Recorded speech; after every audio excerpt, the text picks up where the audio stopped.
안녕하세요. 박종원의 경제한방입니다. 최근에 금리가 계속 오르면서 증시도 불안한 모습을 보이는데요. 급락을 했다가 또 급등했다가 하다 보니까 굉장히 정신이 없을 정도인데, 과연 지금의 시장을 어떻게 봐야 될지 홍춘욱 EAI 리서치 대표를 모시고 한번 말씀을 나눠보도록 하겠습니다. 안녕하세요. 네, 박 기자님 안녕하세요. 네. 자, 지금 금리 때문에 굉장히 이게 어떻게 되는지 모르겠더라고요. 당장 지난주 금요일에는 부양책이 더 크다 그래갖고 막판 반등을 막 하기도 하고 그랬지만, 여전히 미국의 국채 금리는 불안한 상황이란 말이죠. 지금 도대체 이 금리 상승 우려할 만한 수준인가요, 아닌가요? 아직은 아닌데 네. 좀 더 오르면 문제가 될 것 같습니다. 어떻게 보십니까? 그럼 좀 더 올라서 문제를 일으킬까요? 아니면 이 정도? 예, 일으킬 수도 있다라고 보는데, 그건 제 생각에는 주식시장을 보고 판단할 것 같습니다. 네. 그러니까 제가 왜 이 말씀을 드리냐면, 작년 3월부터 전 세계 채권 시장은 거의 그 전 세계 중앙은행들의 손에 있는 것 같아요. 네. 그러니까 호주처럼 노골적으로 일드 커브 컨트롤이라고 해가지고 30년 만기 국고금리는 얼마 이상으로 발행되면 내가 다 사주겠어. 네. 이런 정책을 쓰죠. 호주가. 네. 예, 그 기축통화국가만 양적 완화할 수 있다, 이렇게 주장하시는 분들한테 제가 가장 잘 보여드리는 사례가 바로 호주인데요. 네. 요새는 태국도 하고 있죠. 네. 아무튼간에 양적 완화라는 것은 정부가 연준이 시장에 보내는 시그널인데, 네. 그 시그널을 신호를 가장 세게 한 데가 호주 같은 그런 경우인 거죠. 그러니까 그렇지 않다 하더라도 전 세계 주요 선진국들 중앙은행들은 전부 채권 시장에 어마어마한 힘을 행사하고 있다라는 거죠. 네. 왜냐하면 양적 완화라든가 또는 보유 채권 다변화라든가, 최근에는 이제 오퍼레이션 트위스트 같은 것까지 하고 있잖아요. 그러다 보니까 채권 시장에 연준이 어떤 시그널, 신호를 보내주면 시장 참가자들 입장에서는 압도적인 큰 손인 중앙은행의 말에 그냥 신속하게 대응 안 할 수가 없는데, 시장 금리가 상승했다. 결국 제가 봤을 때 이거는 연준이 약간은 유도한 면도 있지 않냐. 이렇게 저는 보는 거죠. 그러면 지금 미국 국채 시장은 연준에서 충분히 개입만 하면 얼마든지 금리를 여전히 낮출 수 있는 상황인데, 이 연준이 지금 현재 개입을 일부러 안 하는 거다, 못 하는 게 아니라 안 하는 거다. 네, 저는 그렇게 보는 거죠. 왜 그러냐면 네. 연준에게 일단 두 가지의 수단이 아직 남아 있잖아요. 두 벌의 수단이 남아 있잖아요. 네. 첫 번째 수단은 우리 다 알고 있는 바와 같이 양적 완화 규모를 조금만 늘리면. 네. 그리고 이제 두 번째는 YCC 우리 할 수도 있어, 말만 해도. 네. 그러니까 작년 3월 23일 혹시 기억나실지 모르겠습니다만 주식시장 바닥 친 날인데요. 네. 그 바닥을 친 날이, 그 날이 뭐냐면 보잉이 그때 구제금융 신청을 한 해 만에 난리도 아니었는데 갑자기 연준이 딱 채권 시장에서 회사채를 사고 정크본드도 일부 살 수 있어요, 이렇게 말하자마자 시장이 순식간에 안정되고, 실제로 보잉은 회사채를 발행해서 구제금융 받지도 않았어요. 그러니까 제 말은 뭘 뜻하냐면, 연준이 가지고 있는 이 어마어마한 발권력과 시장의 영향력을 얼마나 자기가 잘 활용하느냐를 갖고 고민하고 있는 거지, 이 사람들이 지금 현재 채권 시장의 상황에 대해서 전혀 속수무책으로 내가 아무것도 못한다 이런 게 아니라는 거죠. 네. 결국 금융시장의 참가자들은 연준이 하겠다는 방향으로 다들 움직일 생각을 하고 있는데, 지난해 연말 올해 초 사이에 연준의 여러 지역 연은 의장들이 몇 마디를 하기 시작한 게, 중요한 시그널이 하나 나온 게 양적 완화 규모를 좀 줄여도 되지 않겠냐. 에반스라든가 블러드 같은 사람들의 입에서 이제 이런 말이 나오기 시작했는데, 이 이후 시장 금리가 굉장히 많이 오르고 있다라는 것이죠. 왜 이 말을 제가 중시하냐 하면, 결국 연준 내에서 이 사람이 의결권, 투표권을 가지고 있느냐 없느냐 이거보다는, 연준 내 지역 연은 의장이 아무리 이 사람이 이상한 사람이라 하더라도 전체적인 조직 내에서, 특히 12월에 FOMC에서 그렇게 자기들 장기 저금리 유지할 거고 2년 내에는 금리 인상 없어요라고 전부 점도표를 다 찍어놓고 갑자기 그 말을 했다. 이건 뭐를 의미하냐면, 연말 연시에 FOMC의 그 발언 내용, 그리고 향후 수년간 금리 인상 없어요라는 말에 주식시장이 너무 과하게 반응하는, 다시 말해서 이제 테슬라 1000부를 우리가 봤지 않습니까? 네, 그렇죠. 예, 세계 넘버원 부자로 그분이 올라서는 거, 머스크가 올라서는 걸 봤잖아요. 그만큼 시장이 갑자기 너무 급등하는 가운데 경제는 영 힘들어 죽겠는데, 주식시장만 저렇게 가다가 또 2000년 정보통신 거품 때처럼 붕괴돼 버리면 우리 진짜 답도 없다. 이 고민들을 하기 시작한 거 아니냐. 결국 연준 입장에서는 약간의 리스크를 무릅쓰고 주식시장을 비롯한 금융시장의 참가자들 사이에서 변동성이 너무 크다. 우리 이거에 대해서 일부는 우리 걱정하는 사람이 있다라는 일종의 메시지를 전달한 걸로 저는 보는 게 맞지 않냐. 네. 그렇게 보고 있습니다. 근데 만약에 이렇게 금리가 계속 오르게 되면 가장 큰 문제가 이제 슈퍼 부양책이 이제 상원까지 통과를 했으니까. 통과했죠. 네, 그 금액이 만만치 않단 말이죠. 1.9조 달러인데 그거 다 국채로 마련을 해야 되잖아요. 근데 이렇게 시장 금리가 온라인 상태에서 국채 발행을 하게 되면 미국인들이 내야 되는 그 금리 부담인 셈인데 그 금리 부담이 발행할 때 결국 금리로 어쨌든 미국 정부에서는 그 금리를 대야 되는 거잖아요. 이렇게 시장 금리가 온라인 상태에서 1.9조 달러 거기다가 인프라 투자까지 해서 뭐 3조 달러가 새로 국채 발행을 하게 된다. 그러면 그게 전부 다 미국인들의 부담이 되잖아요. 네.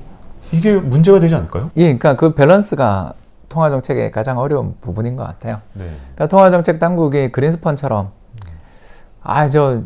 자산시장이나 부동산 시장이 우리 연준의 타겟이 아니에요. 이렇게 이야기할 수 이제 없는 세상이 왔잖아요. 네. 2008년 부동산이 붕괴된 다음에 네. 그 뒤에 어떤 일이 벌어졌는지를 다 알고 있는데 이제 자산시장도 함께 봐야 되는. 네. 결국 고용, 물가, 이제 자산시장까지 연준이 타겟팅 해야 되는 게 사실상 세계로 늘은 상황에서 자산 가격이 너무 가파르게 오르니까 여기에 대해서 이제 브레이크를 걸었더니 이제는 고용이 문제가 되는, 방금 박 기자님 말씀하신 것처럼 고용이 문제가 될 수 있는 여건이다라는 건 동의하는데, 다만 현재 이제 미 연준이 중시하고 있는 게 10년물 국고금리일 텐데 1.6 정도 와 있잖아요. 네. 이 정도면 뭐 예를 들어서 이제 2조 달러 발행이다. 이렇게 이야기를 하더라도 이 정도 금리에서 연 이자는 겨우 뭐 한 200억 달러 정도 규모니까 미국 GDP가 20조 달러니까 200억 불 정도의 이자를 가지고서 사실 부담은 그렇게, 이게 50억 불도 올라갔다고 해서 1%였다면 50억 불이었어. 예를 들어서 1%가 1.6% 됐다고 해서 5, 60억 불 더 올라간 게 이게 정말 문제가 되겠느냐라는 그런 생각을 하는 거고, 현재 미 연준 입장에서 가장 중요한 건 경기의 회복이지만 경기의 회복을 위해서 중앙정부가 적극적인 재정정책을 쓰고 있으니 이제 우리는 금융 리스크 관리에 들어가자라는 쪽으로 관심을 갖고 있는 게 아닌가, 저는 그런 의견을 가지고 있는 거죠. 네. 거기다가 지금 현재 이제 국채를 사줄 만한 주체가 없는 게, 국채를 사주는 주체가 어쨌든 연준이었고, 그 다음에 미국의 이 금융투자 회사들 있고요. 그 다음에 해외 투자자들일 텐데, 해외 특히 정부들이겠죠. 중앙은행들. 근데 문제는 지금 보니까 일단 연준에서 지금 잘 안 사줄 것 같고, 미국 국채 현재로서는. 네. 네. 거기다가 금융투자 회사들도 지금 금리가 계속 올라갈 거라고 기대를 한다 그러면 입차를 할 때 응차를 확률이 굉장히 떨어지잖아요. 여기다가 뭐 중국이나 이런 나라들은 지금 뭐 미국이랑 갈등이 계속되고 있는데 미국 국채를 사줄 리도 없고. 네, 팔고 있습니다. 네, 심지어 팔고 있는 상황에서. 일본이 이제 1위입니다. 과연 이 국채 발행 올해 쉽지가 않을 것 같은데, 이렇게 천문학적인 금액이 나오는데 연준에서 나도 좀 생각해 보겠어 이러면 국채 시장 괜찮을까요? 예, 저는 괜찮다고 생각합니다. 왜 누가 사줄 수 있는? 예, 사줄 수 있는 사람들이, 저는 연준이 지금 의도하는 바가 뭘까? 네. 제가 이렇게 편하게 한번 말씀을 드려보겠습니다. 이제 미 연준이 중요하게 생각하는 거는 이제 국고금리인데, 이 국고금리는 1% 후반, 그리고 30년물은 이제 2%잖아요. 네. 이 정도까지 금리가 와 있는 상황에서 모기지 금리 같은 경우는 한 3% 정도 왔다 갔다 하고 있습니다. 자, 근데 이제 여기서 금리가 더 올라가게 된다면, 제가 질문을 하나 편하게 이제 드리자면, 박 기자님, 우리가 이제 나이가 좀 들어서 노후를 생각해야 되는데, 앞으로 아무리 생각해봐도 한 10년, 20년을 생각해봐도 초저금리 환경이 지속될 가능성이 더 높지 않냐, 네. 아니면 인플레가 날 것이냐, 이렇게 물으면 일시적인 인플레 날 수 있어도 상당히 먼 기간을 놓고 본다면 정보통신혁명, 뭐 예를 들어서 로봇의 대두라든가 노령화 문제 때문에 금리가 그렇게 많이 오를 것 같지는 않아요 라고 생각을 하고 있는 의견이 다수라면, 저는 또 이게 다수라고 생각을 하는데, 그렇다면 제 입장에서 저 같은 사람이 좀 있지 않겠냐라는 거죠. 글로벌 전 세계의 수많은 은퇴를 앞둔 사람들 입장에서 30년 동안 미국 모기지 금리나 이런 걸 사놓으면 30년 만기 모기지 금리를 30년 동안 3%를 30년 받을 수 있다면 사실 노후 문제는 다 해결되잖아요. 괜찮네요. 그렇게 생각해보니까 3% 이제 금리가 쉽지 않은 상황. 예, 그리고 두 번째는 또 이게 달러 금리잖아요. 네. 그래서 우리나라 경제라는 게 그렇지 않습니까? 그러니까 우리나라 경제가 이렇게 혼자 자생력을 가지고 남이 뭘 하든 우리는 상관없어 이러면 참 좋겠는데, 이제 우리는 저 이승만 대통령 집권 후반 정도부터 진화해서는 일단 원조 물자의 수출 산업 육성에 뭐 우리나라 경제에 또 인구가 너무 많다라는 문제 때문에 수출 국가가 돼버렸잖아요. 네. 그래서 우리는 세계 경제가 흔들릴 때마다 수출로 먹고 살아야 되다 보니까 출렁출렁 거릴 수밖에 없고 우리 수출 좀 안 된다 싶으면 외국인 팔고 나오면서 환율이 급등하는 나라니까 달러로 이자를 꼬박꼬박 받는다라는 것이 가지는 그 매력이라는 건 그 생각보다 훨씬 더 클 수도 있지 않습니까? 결국 시장의 금리가 이렇게 올라가게 유도를 하는 이유가 뭔가에 대한 질문이 바로 박 기자님의 질문에 나온 거죠.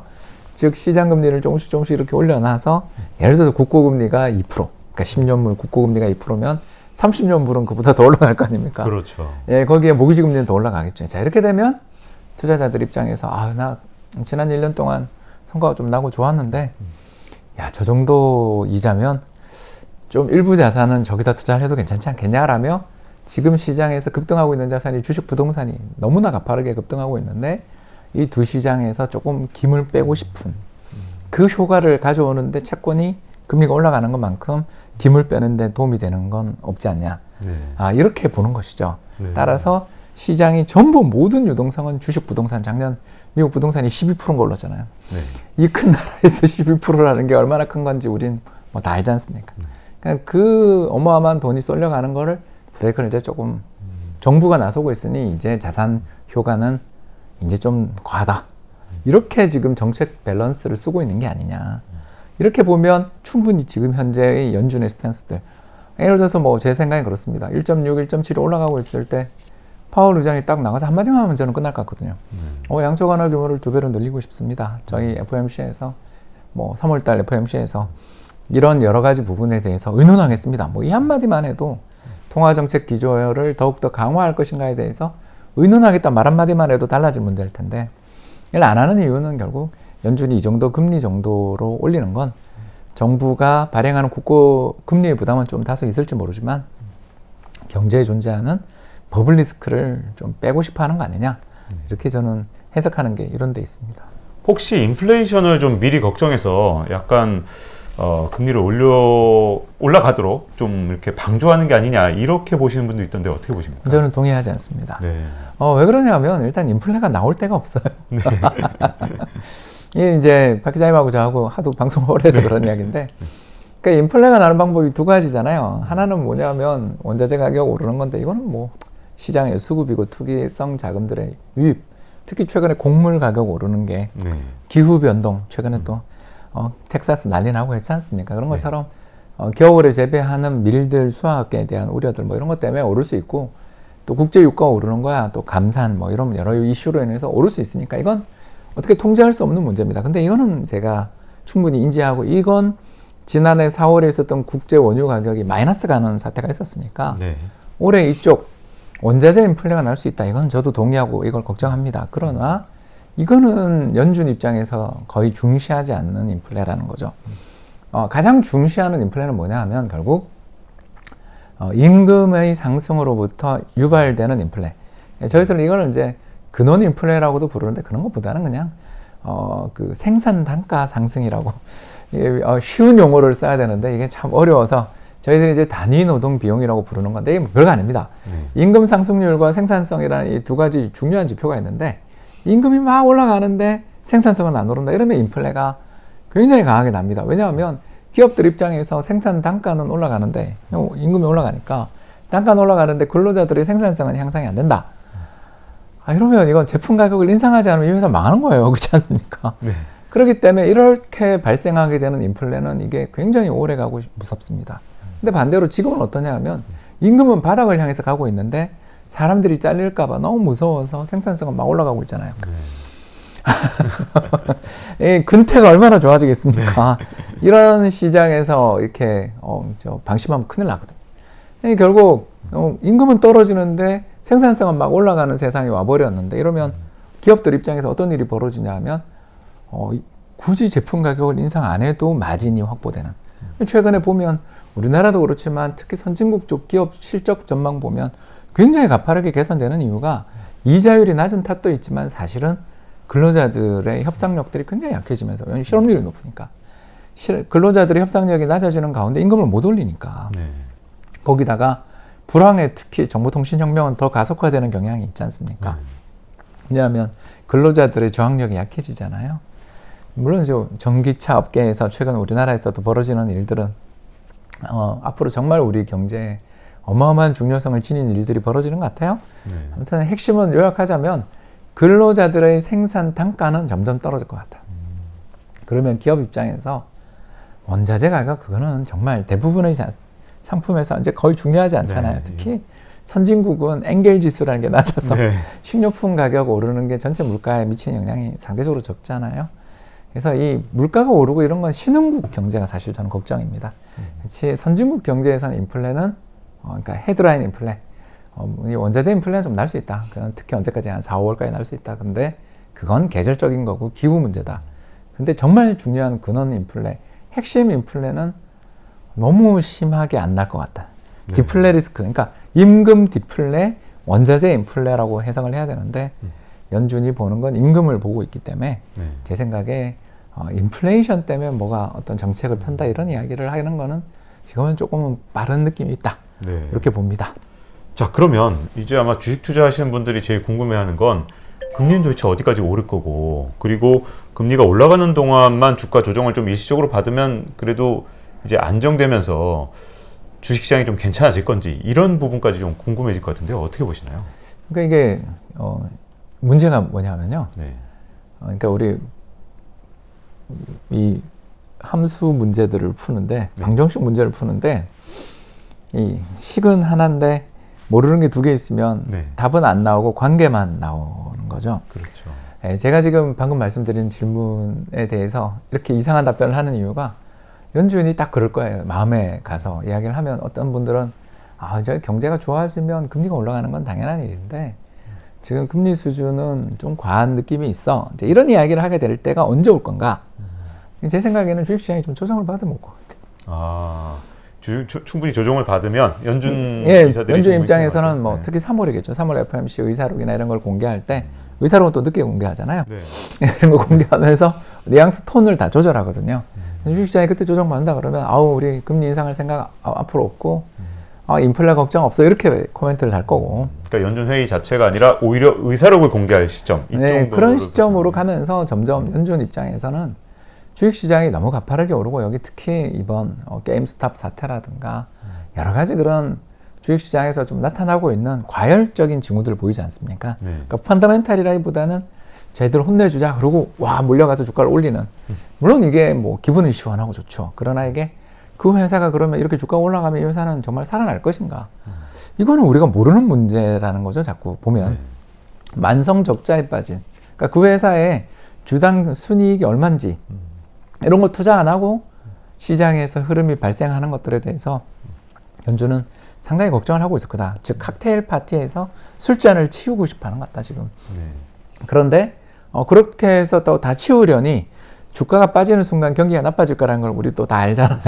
특히 미국은 그렇거든요. 네, 우리도 그렇죠. 그렇지만 미국은 그 퇴직연금이 다 주식에 들어가 그렇죠. 있기 때문에 네. 주가 폭락하는 순간 소비 심리가 일거에 무너지는 네. 그런 걸 우리가 되게 많이 봤기 때문에 주식시장이 또 폭락한다 그러면 우리 언제 그랬어 그럴 거예요. 네. 그러나 제가 보는 바는 주식시장의 과열 또는 주식시장이 너무 뜨거운 변동성이 너무 뜨겁다라고 싶을 때는 시장의 금리 상승에 대해서 이게 뭐 부담스럽다, 나 이 금리 상승하는 거 이해를 못하겠다, 이런 이야기는 안 할 것 같다라는 거고, 네. 반대로 주식시장이 크게 좀 조정을 받는 그런 징후들이 보인다 싶을 때는 의사록이라든가 또는 여러 지역연은 의장들의 말, 또는 상원 청문회도 얼마 남아있잖아요. 은행위원회 출석도 남아있으니까 그럴 때 적절하게 또 시장 금리에 대해서 이렇게 코멘트들을 하지 않겠냐.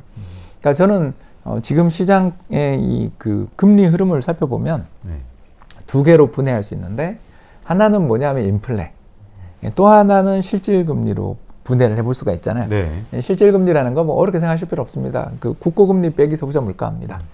근데 이게 해보면 실질금리는 아직도 마이너스 레벨이에요. 마이너스. 네. 그러니까 결국 금리가 오르는 건 다 인플레 기대로 오르는 건데, 그 인플레 기대라는 건 아시는 것처럼 왔다 갔다 하잖아요. 네.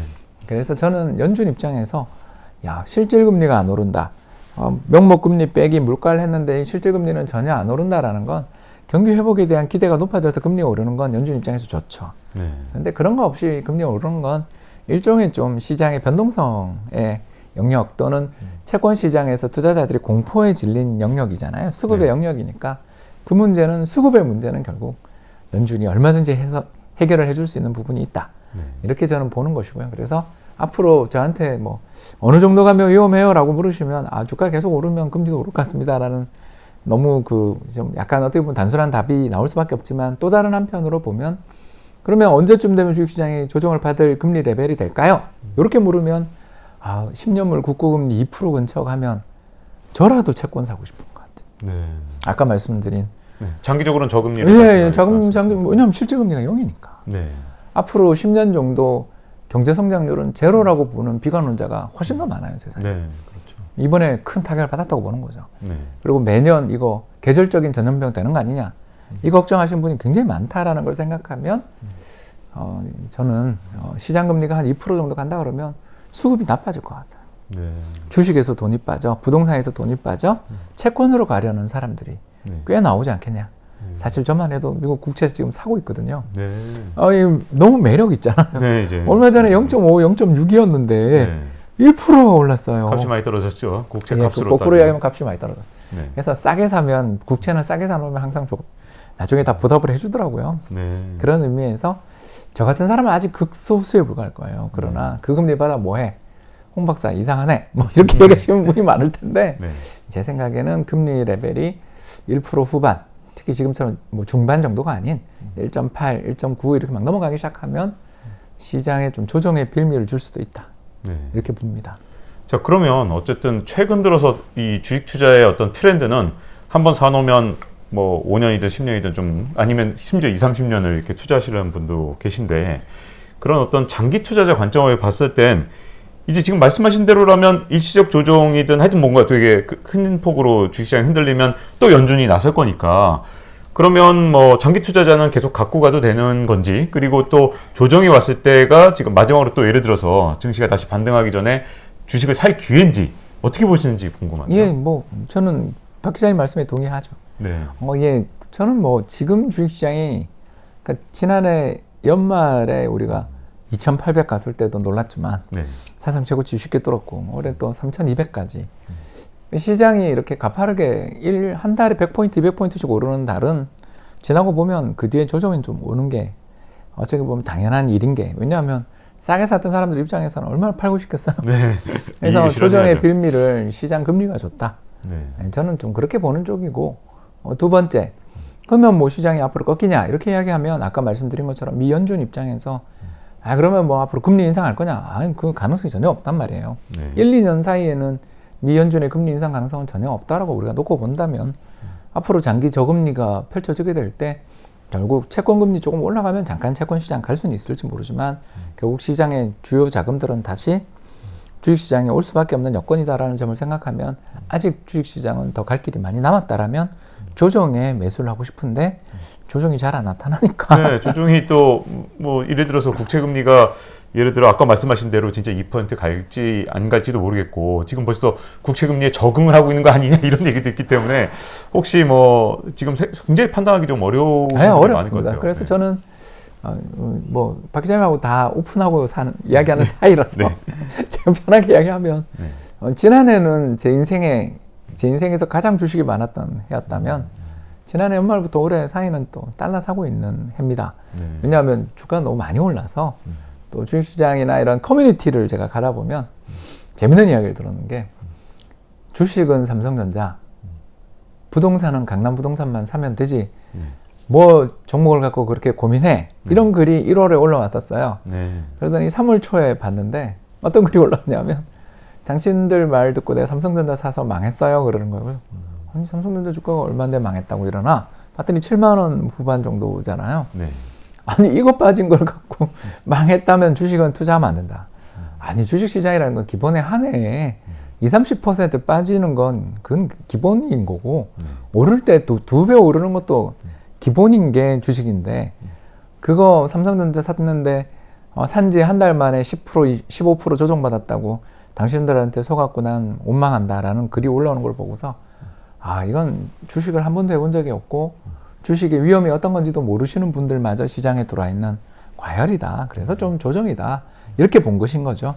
그래서 채권 금리 막 올라갈 때는 채권을 좀 샀다가 또 반대로 우리 주식시장 좀 조정을 받거나 또는 좀 쉬었다 싶을 때는 또 채권 금리가 진정되고 하면 감사합니다. 그러고 차익을 실현해 한국 주식을 더 사고 싶은 마음입니다. 네.